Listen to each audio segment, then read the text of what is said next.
Rhode Island, America's smallest state, only 37 miles wide and 48 miles long. But while it may lack the wide open spaces of some of America's larger states, Rhode Island is home to more than 20% of America's national historic landmarks. From the breakers and the other fabulous mansions of the Gilded Age, to Slater's Mill, which ushered in America's Industrial Revolution. 60% of Rhode Island is covered in woodland and parks to protect the natural environment. A journey through Rhode Island's bays and coves reveals nearly 400 miles of pristine tidal shoreline, with an incredible array of lighthouses and even more incredible stories of rum runners and pirates off of Newport's rocky shores. All of this glimmering water has enticed explorers and Puritans, those fleeing persecution and those seeking to start a revolution. Rhode Island's history is rich with the stories of American progress and American excess. It's called the Ocean State, and to see it from the air, it's easy to understand why.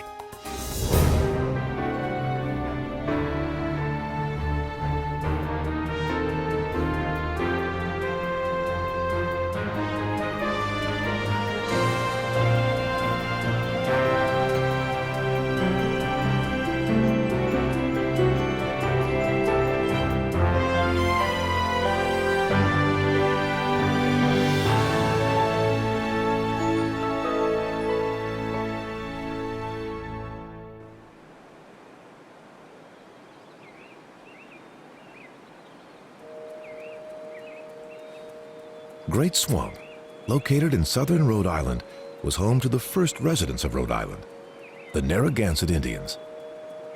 The name Narragansett means people of the small, narrow point. And archaeological evidence suggests that the Narragansett have lived on this land for more than 30,000 years.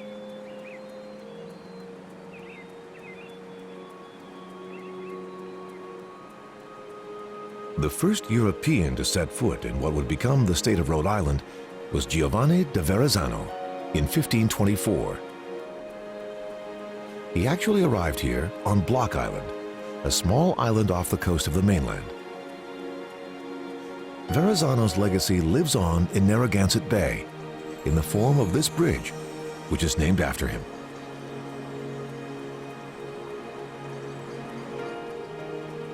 Rhode Island has always had a reputation as a fiercely independent state. And nowhere is it more evident than here in Providence. Even its state capital, modeled after the U.S. Capitol in Washington, D.C., has a statue on top called simply Independent Man. Providence was founded by Roger Williams, who came to the Massachusetts Bay Colony to escape the religious intolerance of England. In 1636, he arrived in Rhode Island, where he purchased land from the Narragansett Indians. He called the new settlement Providence, in thanks to God.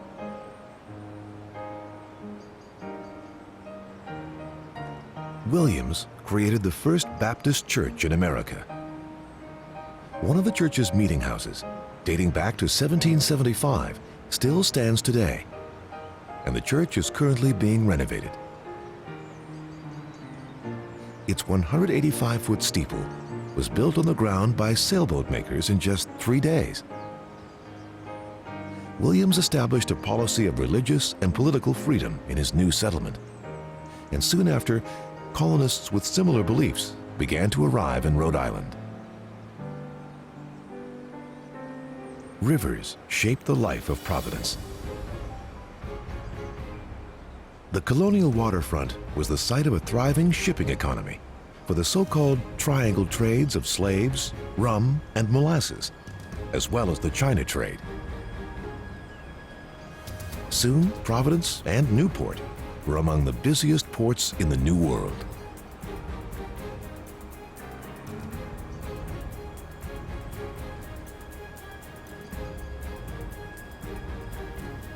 Since the prosperous days of the colonial era, Providence has seen its fortunes rise and fall more than once. In the late mid-20th century, Providence, home of religious freedom in America, became known more for its corruption and rundown factories than its historical significance.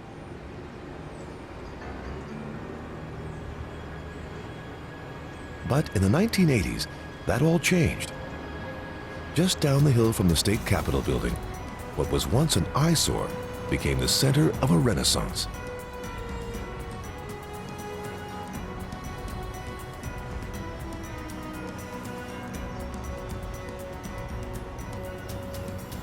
Providence's waterfront is not the only part of the city that has been revitalized. Its historic corridors have also been restored to their Revolutionary era glory. But that almost didn't happen.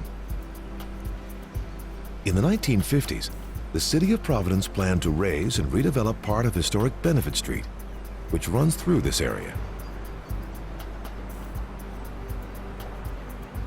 The Providence Preservation Society, established to protest the raising, offered up a plan to preserve the whole street. Today, Benefit Street is home to one of the largest concentrations of historic architecture in the nation.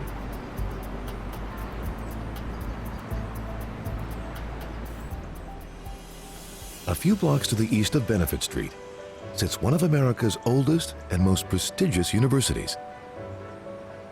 Brown University opened its doors to students in 1765 and was the only school that welcomed students of all religious persuasions. The university began as Rhode Island College, but was renamed in 1804 after a man named Nicholas Brown gave what at the time was a large financial gift, $5,000. In today's money, the equivalent of about $76,000.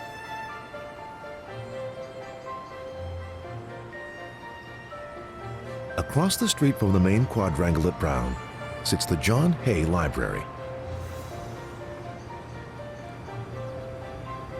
Hay, a Brown alumnus, served as Abraham Lincoln's private secretary during the Civil War and later became Secretary of State.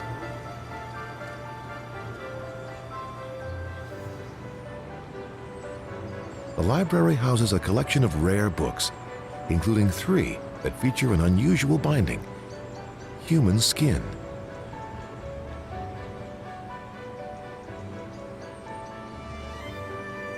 Although it sounds grisly, in the late 1800s, it wasn't unusual to bind books with human skin from cadavers.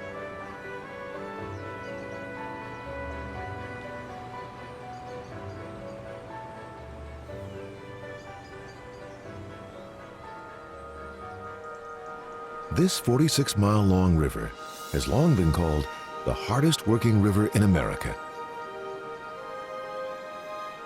The Blackstone River runs from inland Massachusetts to the north end of Narragansett Bay.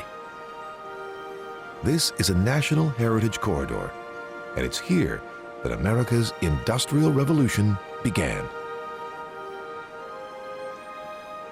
Slater's Mill stands at the falls at the Blackstone River.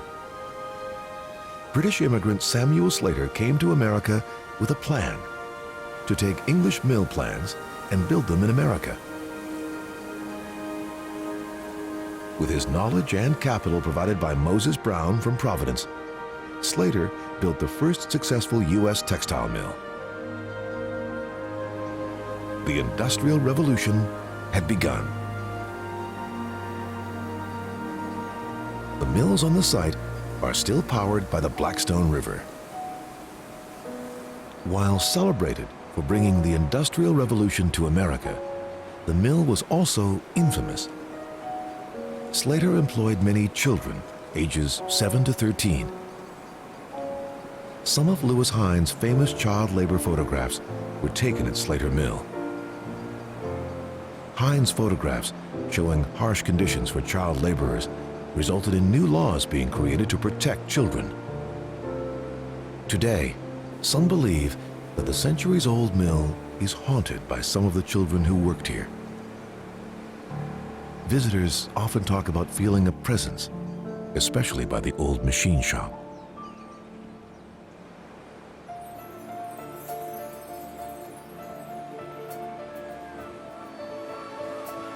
This 10-foot wide and 50-foot deep abyss is another Rhode Island landmark known for its legends.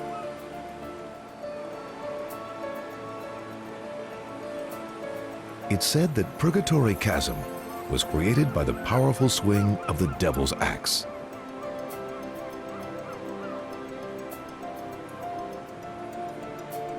It's more likely that Purgatory Chasm was created by the force of the sea wearing away the rock.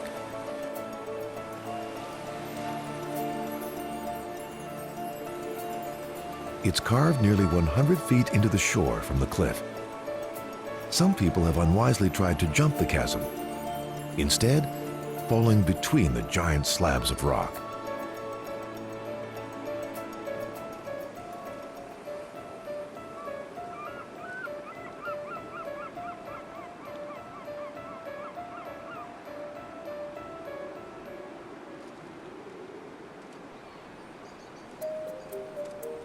Like the rivers that shaped the early life of Providence and Pawtucket, Narragansett Bay is the lifeblood of the towns that surround it. In the East Bay is Bristol, an unpretentious coastal town established in 1680.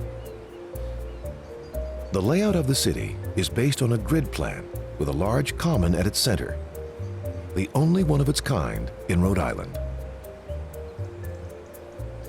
Bristol's deep water harbor helped it to become a thriving commercial port before the American Revolution. And by 1800, it was the fourth busiest port in the country. Fortunes were made from maritime trading, whaling, and shipbuilding. Harrisoff Boatyard was famous for the yachts it built here in the harbor. Several were winners of the World Cup. The large homes built for local merchants and shipbuilders make up the heart of Old Bristol. Today, Bristol Harbor offers ferries to several islands in the bay, including this one, which takes visitors to Prudence Island. Bristol has become a popular destination for summer homes. So has its neighbor to the south, Jamestown. Jamestown still retains much of its agricultural feel, with extensive open farm fields and even a still functional windmill. The Jamestown windmill powered a grain mill for more than 100 years. In 1912, it was given to the Jamestown Historical Society that has maintained and restored the mill.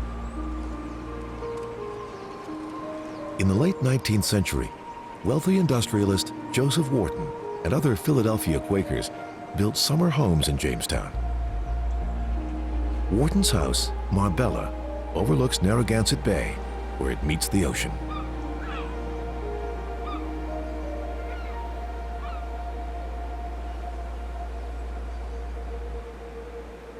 This area is filled with stories of pirates and privateers.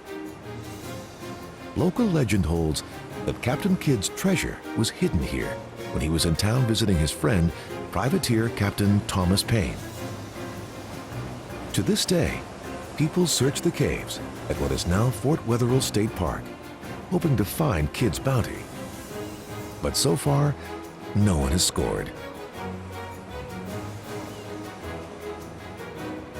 This site is also known for its spectacular views and is a popular place for watching yacht races.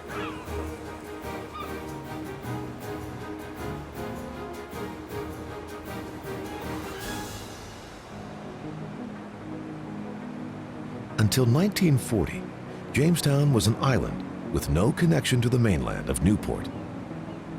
Then, the Jamestown Verrazano Bridge was built.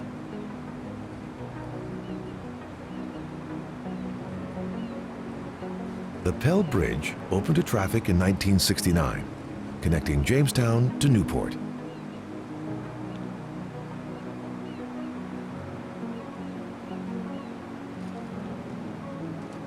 Originally called the Newport Bridge, in 1992 it was renamed for U.S. Senator Claiborne Pell.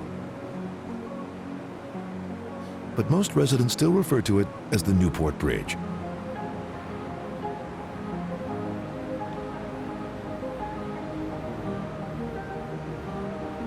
It is the largest suspension bridge in New England.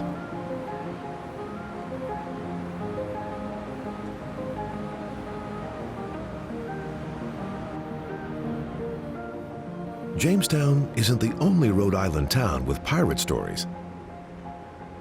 In this tavern, a notorious pirate was also a popular business owner. The White Horse Tavern was built in 1673. It was the meeting place for the Rhode Island Colony's General Assembly, Criminal Court, and City Council, and it was owned by a pirate named William Mays. It's one of the oldest taverns in the United States, and you can still have a drink here today. Possibly with a ghost, since many say the White Horse Tavern is haunted.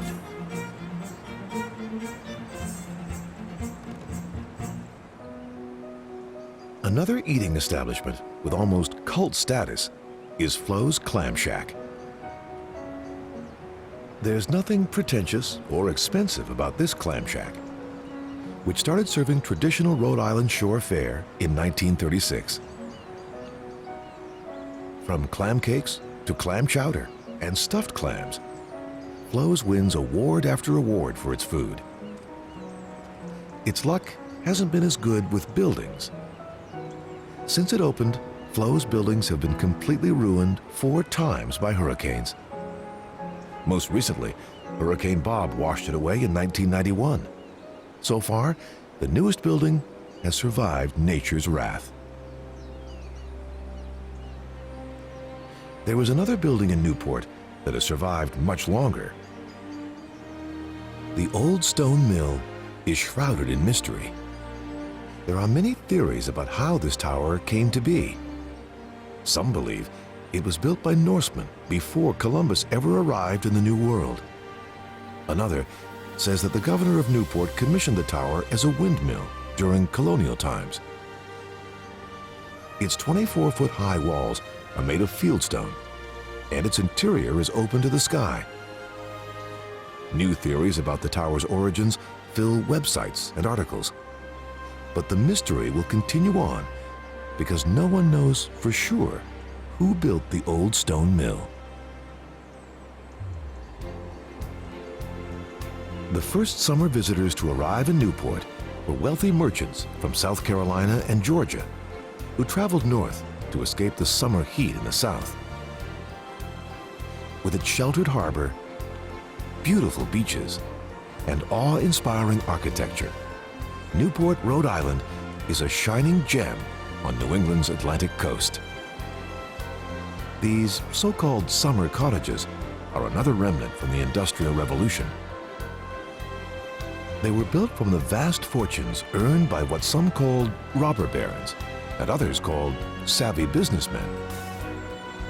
On the islands across Newport Harbor, a new American aristocracy had been born. One of the world's most famous weddings took place here in September of 1953. More than 750 guests filled St. Mary's Church to watch as Senator John F. Kennedy and Jacqueline Bouvier exchanged wedding vows. Afterward, 1,200 guests attended the reception at Hammersmith Farm, a 300-acre oceanfront estate overlooking Narragansett Bay, where Jackie and her family spent many summers. The young couple continued to summer in Newport, and the city was often called Kennedy's Summer White House. Every Saturday in the summer, the Newport International Polo Club holds matches here at the historic 100-acre Glen Farm. Newport calls itself the international polo capital of the world. Matches have taken place here for more than 100 years.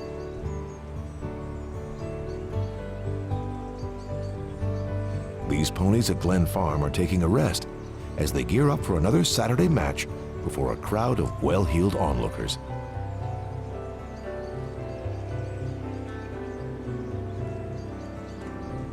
There's a certain social and economic exclusivity associated with polo and with Newport itself.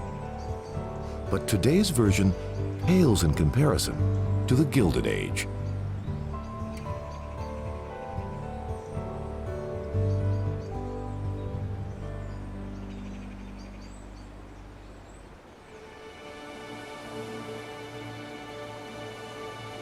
There are few places in the world where the pastime is yacht watching.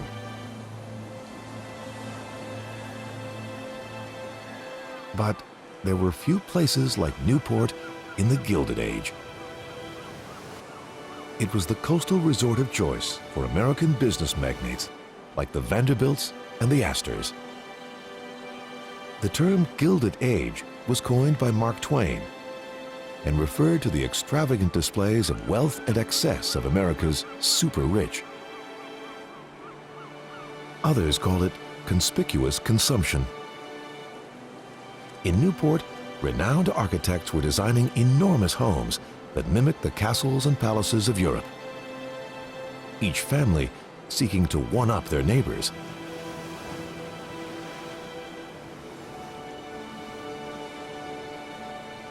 The Breakers is probably the most spectacular of Newport's summer cottages.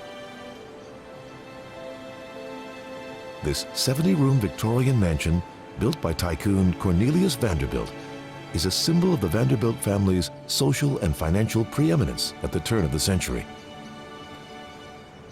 Vanderbilt built his wealth in the railroad and shipping industries.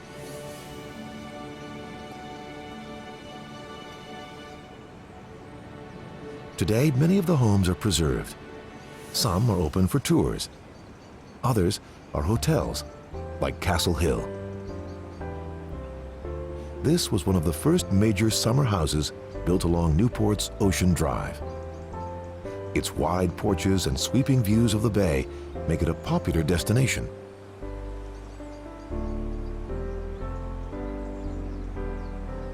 Beacon Rock, near Ocean Drive, overlooks Newport Harbor. Built for the brother of J.P. Morgan, eventually the home was owned by the sculptor Felix de Weldon, who was famous for sculpting the Iwo Jima Memorial in Washington, D.C.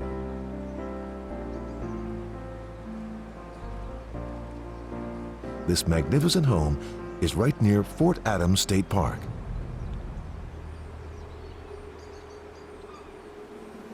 Fort Adams is the largest coastal fortification in the United States.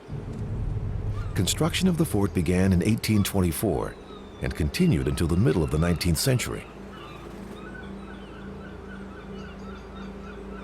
British attacks on Washington during the War of 1812 inspired the federal government to increase security on the coastline.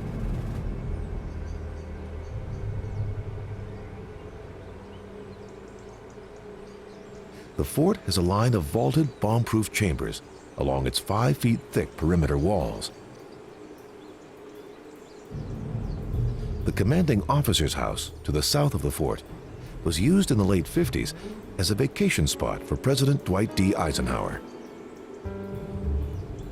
Today, Fort Adams is well known as the home of the Newport Jazz Festival.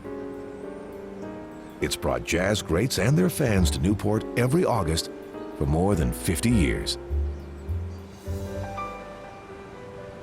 Marble House, an exquisitely detailed home, is owned and maintained by the Newport Preservation Society, but it began as the property of another Vanderbilt. In 1888, William Vanderbilt, Cornelius's brother, gave his wife Alva the money to build Marble House as a 39th birthday gift. She oversaw its design and construction over 4 years. Vanderbilt loved European architecture so much that she brought in more than 300 different artisans from Italy to complete her estate. Rough Point was one of 5 homes owned by heiress Doris Duke. Duke was only 13 years old when she inherited her family's $80 million fortune. These camels are here in honor of the 2 real camels that Mrs. Duke, an animal lover, kept on her property while she lived here. Doris Duke died in 1993. Most of her estate went to charity and to her butler. Rough Point is now owned by the Newport Restoration Foundation and open for tours.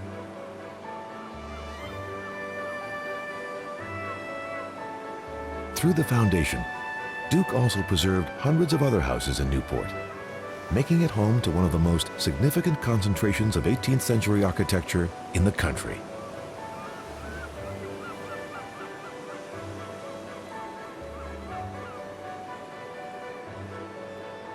Adjacent to Duke's estate and backing up to many other Bellevue Avenue mansions is Cliff Walk, a 3.5-mile path through the majestic beauty of Newport's rocky shoreline. Originally used as a hunting path by the Narragansett tribe, today it's Newport's most popular tourist attraction. Over the last 150 years, the public and some estate owners have often clashed over access rights, both along the shore and to the shore.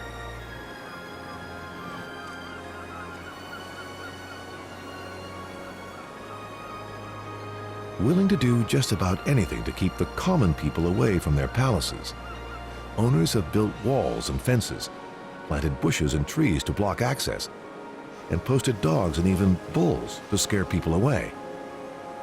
But the path is a public right-of-way open to everyone. While the wealthy weren't able to keep the riffraff off of Cliff Walk, they were more successful at Bailey's Beach.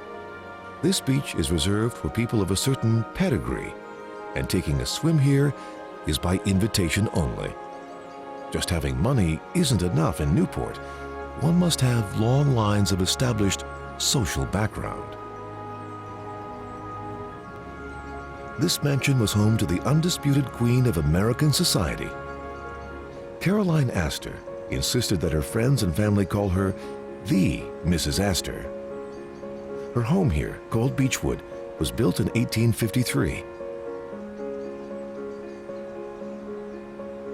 When her husband, William Astor, bought the estate in 1881, it became the social center of New York society. William was the grandson of John Jacob Astor, the German immigrant who made himself the richest man in America through fur trading and real estate.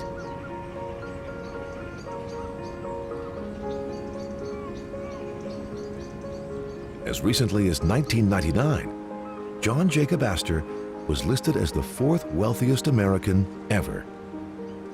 Bill Gates was 5th. The family presided over countless social occasions, including their famous summer ball. Mrs. Astor retired from social life in 1906 and died 2 years later.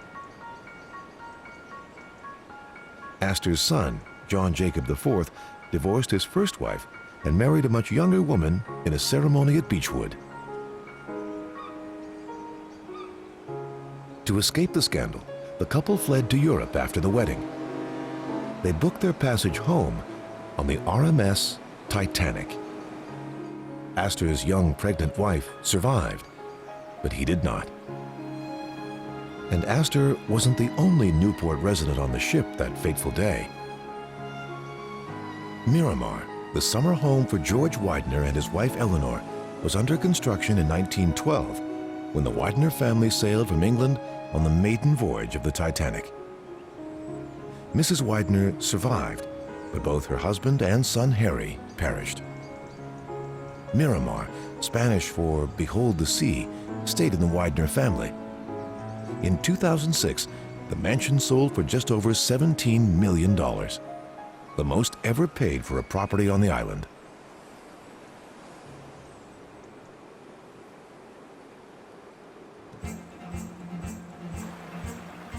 The least paid might have been for this mansion, set on a rock in Narragansett Bay. It's rumored that J.S. Lovering Wharton built his home on a rock so no one could bother him.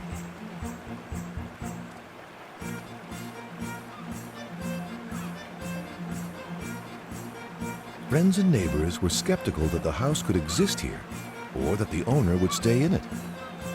But Warden spent every summer here until he died in 1938.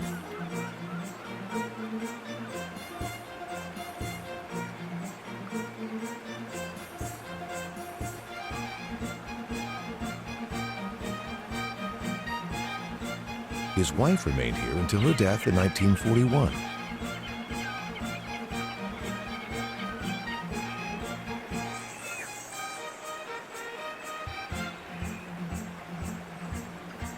For the next 20 years, the house stood empty. When architect Henry Wood bought the home in 1961 for $3,600. He's owned it ever since.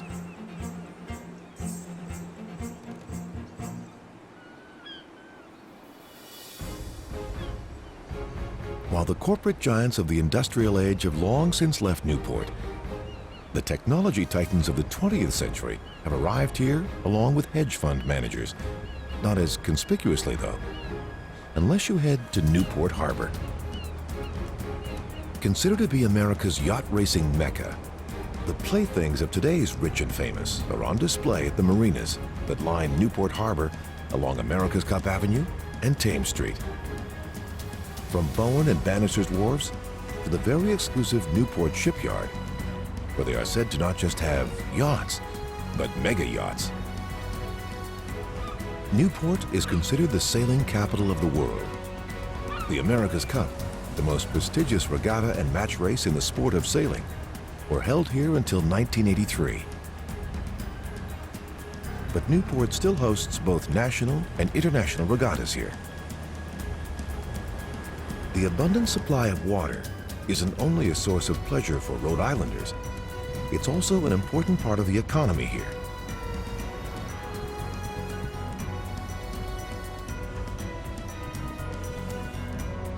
The United States Navy saw the strategic importance of this area and created an experimental torpedo station on Goat Island, seen here just off the mainland.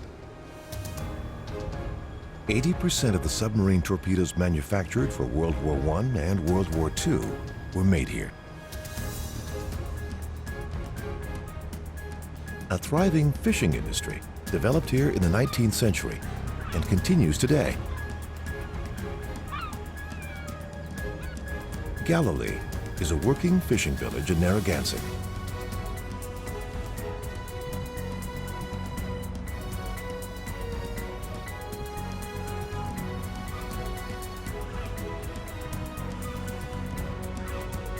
The ocean waters off the coast are exposed to warm water eddies that break off from the Gulf Stream, bringing with them whales, sharks, tuna, and marlin. Sport fishing is very popular here. But more than just fish can be found under these beautiful blue waters. Not surprisingly, Rhode Island's rocky shores have more shipwrecks per square mile than any other state. Lying deep beneath these pristine waters are more than 2,000 wrecks, including colonial trading ships, ships of war, and luxury passenger vessels from the 19th century.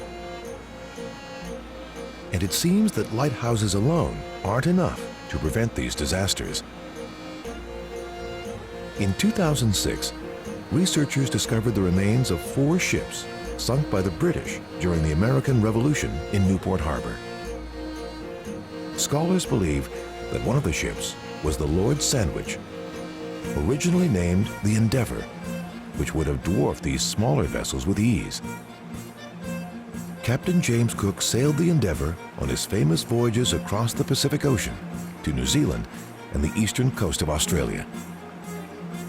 A series of lighthouses have been built on Narragansett Bay to keep sea travelers safe. One of the first was on Point Judith at the bay's entrance. At one time, this point saw more ship traffic than New York Harbor. On one infamous night in 1896, 5 vessels ran aground here during a storm. Now, the lighthouse is automated, and it shares the property with the U.S. Coast Guard station.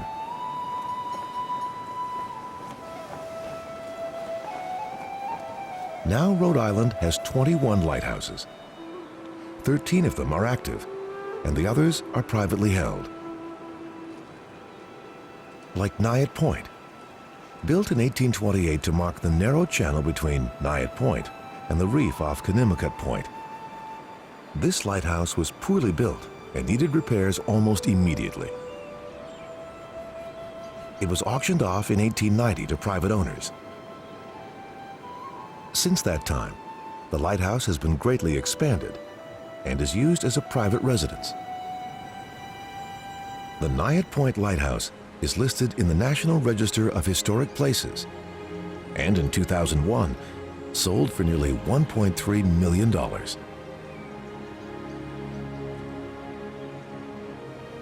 Built into the cliff face, Castle Hill Lighthouse was lit in 1890 after years of negotiation with the property's owner. Finally, the owner relented and sold the land to the government for $1. Although not open to the public, the lighthouse is accessible to guests of the nearby Castle Hill Inn and Resort. The lighthouse has a red light that flashes about every 8 seconds at night. Imagine sailing in complete darkness, the only sight a small red light flashing every 8 seconds. It could be yards or miles away. Conanicut Lighthouse sits on the northern tip of Conanicut Island. It was activated in 1886. The tower is attached to the wood-framed keeper's house. By the 1930s, there was no longer enough ship traffic to justify having a manned lighthouse here. It was deactivated and the buildings and property were sold at auction for $2,874. Today, the station is a private residence.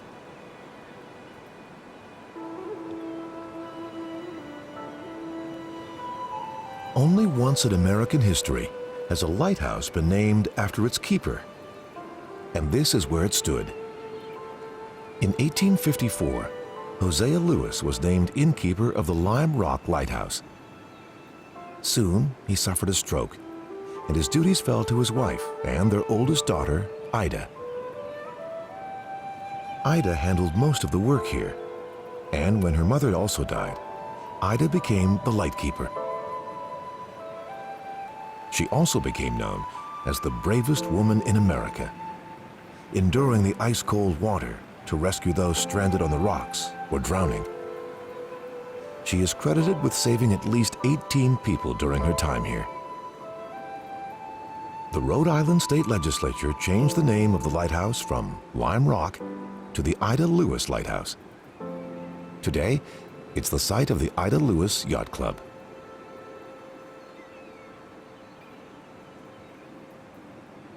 The Rose Island Lighthouse sits on a small island that was used for military purposes from the Revolutionary War through World War II. The island is open to the public, except for one part of the summer, when it becomes a sanctuary for nesting birds, mostly gulls. When the last ferry leaves, the island is off limits, except for a very few people. When the lighthouse became run down due to decay and neglect, the Rose Island Lighthouse Foundation came to its rescue. The foundation came up with a fundraising plan, the Lighthouse Keeper of the Week. For a small price, guests can serve as honorary keepers. The job is involved. The honorary keeps must do everything from dusting the windowsills to keeping the light burning through the night. It may sound like an odd vacation, but it's wildly successful and usually fully booked 2 years in advance.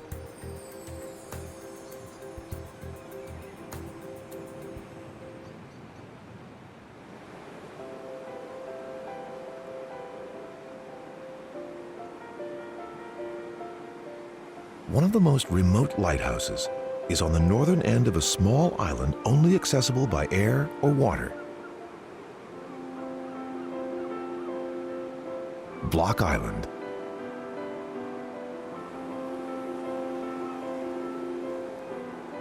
A stark contrast to the opulent playgrounds of Newport, Block Island residents prefer just to be left alone.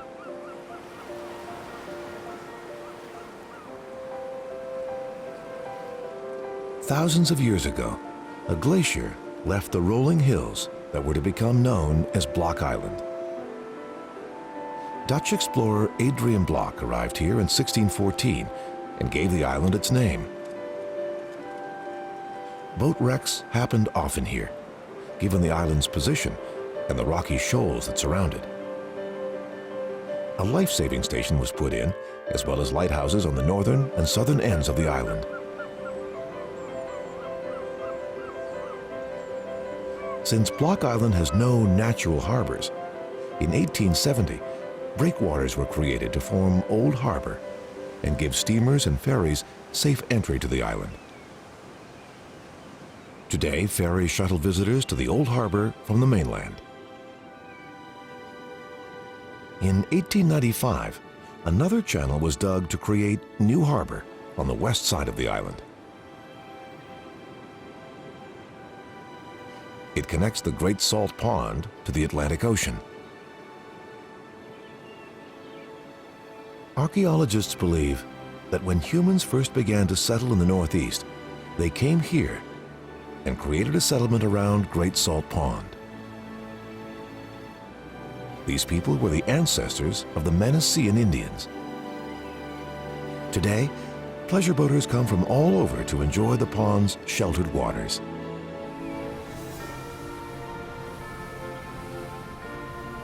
On a summer day, as many as 2,000 boats can fill the pond, and several marinas line the harbor to welcome their visitors. As in many natural places, there's an ongoing debate on how to preserve the island's beauty while also benefiting from tourism. Conservationists see the boats as a threat to the pond's fragile ecosystem, which is part of a national wildlife refuge.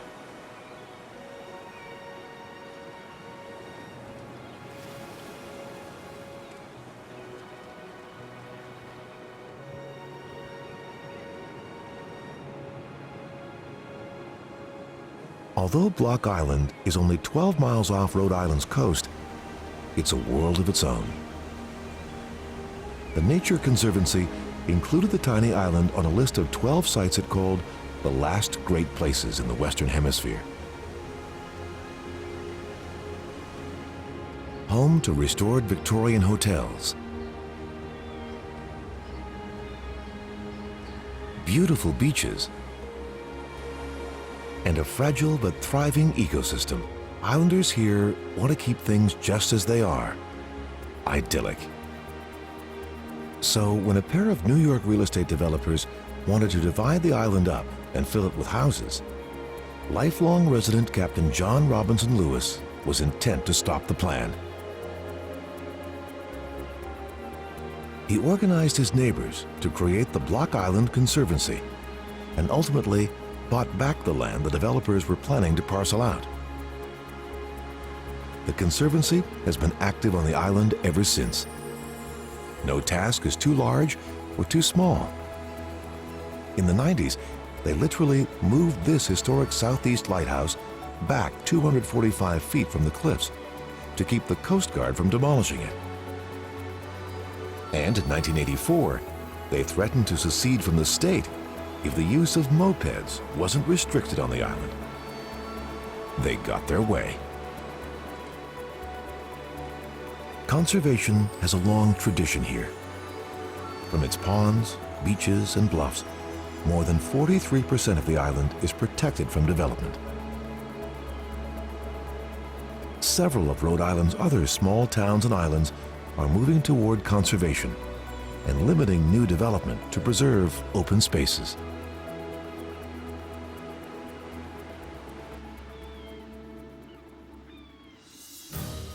Although it may be small in size, Rhode Island's historical significance in America is huge. From Roger Williams' ideas about freedom of religious thought which are included in the Constitution, to the colonial era influences, the start of the Industrial Age and the Gilded Age, this tiny state packs a lot of history into its borders, combined with the breathtaking vistas and the independence still today of the people who live here. Rhode Island is a tiny, gleaming treasure on America's East Coast.